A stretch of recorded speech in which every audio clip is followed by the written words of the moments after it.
Olá, queridos, tudo bem? Eu sou a Gabi, professora de Física. Antes de mais nada, se você está gostando aqui das resoluções do nosso canal, já se inscreve, assim você não perde nenhuma prova que a gente postar por aqui. Se você quiser ver alguma outra prova resolvida aqui também, já deixa pra gente nos comentários. Essa daqui é a prova da Santa Casa, de 2025. É a prova de conhecimentos específicos e nós estamos na questão 15. A figura mostra a trajetória de um raio de luz monocromática que incide perpendicularmente, importante isso, à superfície de um prisma no ponto P. O prisma é constituído do material 1, no qual a luz se propaga com velocidade de 1,5 vezes 10 a quinta, e está imerso no material 2. Letra A.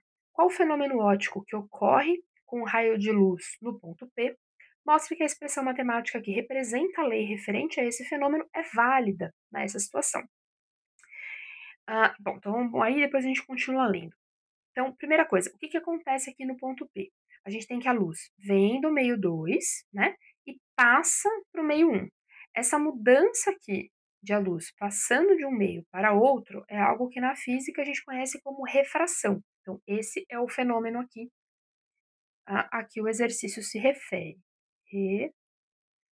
Refração. E aí depois ele pede para a gente provar, a demonstrar, aliás, que a lei matemática se aplica da forma como foi ilustrado aqui no problema. Bom, a lei matemática que ele se refere é a lei de Snell. Lei de Snell te diz que o índice de refração vezes o seno de incidência do ângulo de incidência vai ser o índice de refração vezes o seno do ângulo refratado. Veja só, nesse caso aqui, a luz está vindo no ponto P, ela passa do meio 2 para o meio 1. Então, aqui, ó, a luz está vindo, esse meio aqui é o meio 2. E aí, ela refrata, passa aqui para o meio 1. Então, na fórmula da lei de Snell, a gente vai ter que o índice de refração 2 vezes o seno do ângulo de incidência vai ser o índice de refração 1 vezes o seno do ângulo refratado, certo? Bom, então, para a gente discutir que da forma como está demonstrado aqui é válido, vamos pensar nos valores. A gente não sabe quanto vale ainda, né, o índice de refração do meio 2. Então, eu não tenho como substituir um valor aqui, índice de meio 2. Agora, o seno do ângulo incidente a gente sabe, porque a luz incide de forma perpendicular. Mas, ó, lembra só, os ângulos que a gente pensa na lei de Snell são sempre os ângulos formados em relação à reta normal. Então, se eu fosse desenhar a reta normal aqui, ó, ela viria assim. Como ela coincide com a trajetória do raio de luz, o seno do ângulo incidente, nesse caso, é zero, não é 90. O ângulo que a gente usa é sempre com a normal e não não em relação à superfície, certo? Então, esse seno aqui seria o seno de zero. Bom, isso daí te daria o índice de refração do meio 1, que eu também não sei, vezes o seno do ângulo, vezes o seno do ângulo refratado. Só que o que acontece? Seno de zero é zero. Então, não importa quanto vale o índice de refração do meio 2, essa multiplicação vai dar zero, né? Então, você vai ficar aqui com zero. Isso daqui é igual a n1 vezes o seno do ângulo refratado. Só que o índice de refração do meio 1 não pode ser zero, né? Na verdade, o índice de refração sempre precisa ser maior do que 1. Então, não pode ser zero. Para uma multiplicação, o resultado ser zero, se o n1 não pode ser zero, resta que o outro fator seja zero. Ou seja, o seno do ângulo refratado precisa ser zero. Opa, me adiantei. O seno do ângulo refratado precisa ser zero, mas para esse seno ser zero, então, obrigatoriamente, o ângulo de refração aqui é 0 graus. Então, sim, essa situação é válida e a gente acabou de demonstrar, né, que se você tem uma refração acontecendo, em que o raio de luz ele entra perpendicular à superfície, ele vai passar de um meio para o outro sem que haja nenhum desvio na trajetória, certo? O ângulo de incidência vai ser zero, o ângulo de refração vai ser zero também. Então, essas daqui são as duas coisas que a gente precisava demonstrar no exercício, né? Refração e esse ângulo aqui é zero. Aí a gente passa para a letra B. Sabendo que a luz se propaga no vácuo com velocidade de 3 vezes 10 a quinta quilômetros por segundo, calcule o índice de refração absoluto do material 1. Sabendo que o seno do ângulo θ vale 0,75,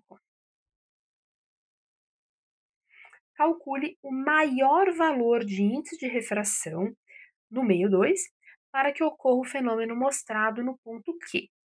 Tá, então vamos por etapas. Primeiro, vamos calcular o índice de refração do meio 1. O exercício dizia, aqui em cima, né, já tinha destacado essa informação, que no meio 1 a luz se propaga com 1,5 vezes 10 a quinta. Então é por meio dessa informação que a gente calcula o índice de refração.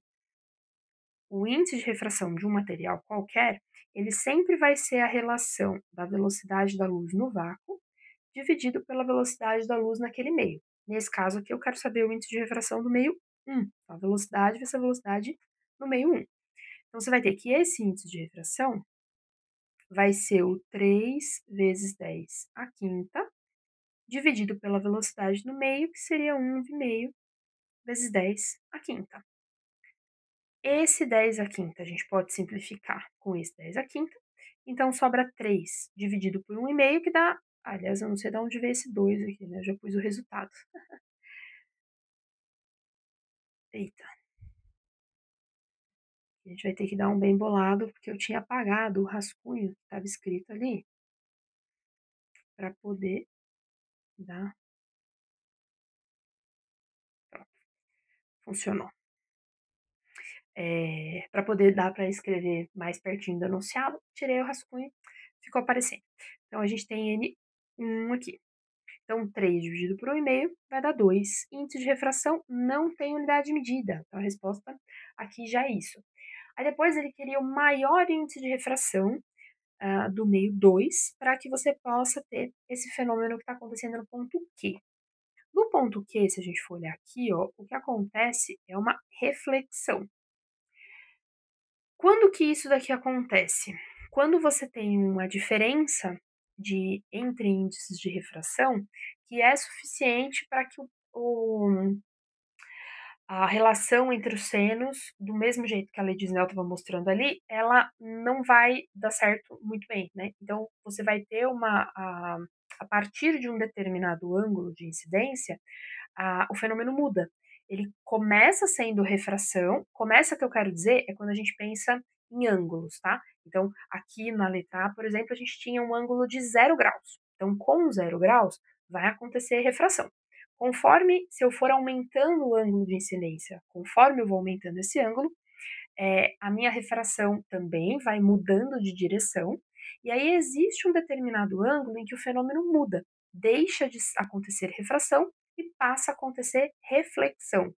Esse ângulo em que passa era um fenômeno e passa a ser outro, é aquilo que a gente conhece como ângulo limite.